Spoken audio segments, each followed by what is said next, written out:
Mga kabombo, maselan itong susunod nating balita. Tiyuhin, sinaksak ang tatlong pamangkin.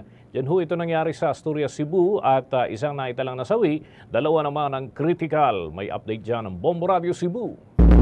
Patay ang isang binata habang nasa critical na kondisyon ang dalawa niyang kapatid matapos silang brutal na tinantad ng kanilang tiyuhin sa barangay Uwak sa bayan ng Asturias sa Western Cebu noong Miyerkules na madaling araw, Hunyo 2, 2025.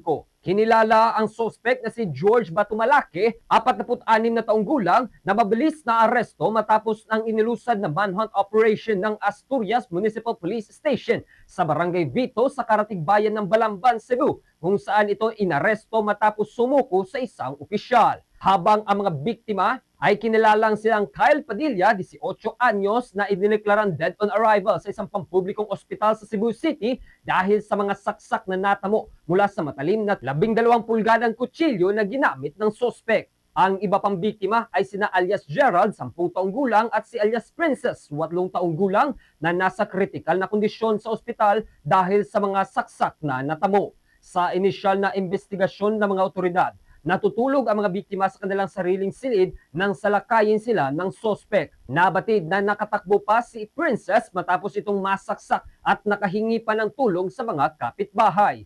Matapos ang insidente, mabilis na tumakas ang sospek habang patungo ang mga pulis at emergency response team para tulungan ang mga biktima.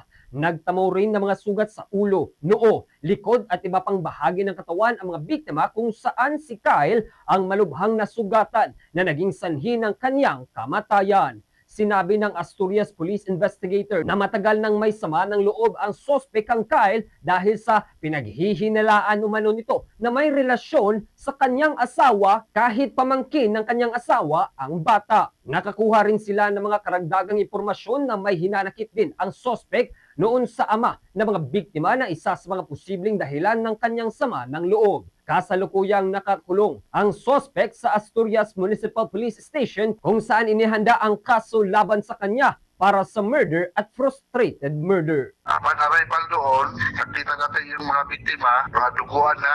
Yung mga biktima natin ay mga dalawang minor at isang 18 years old, magkapatid ito.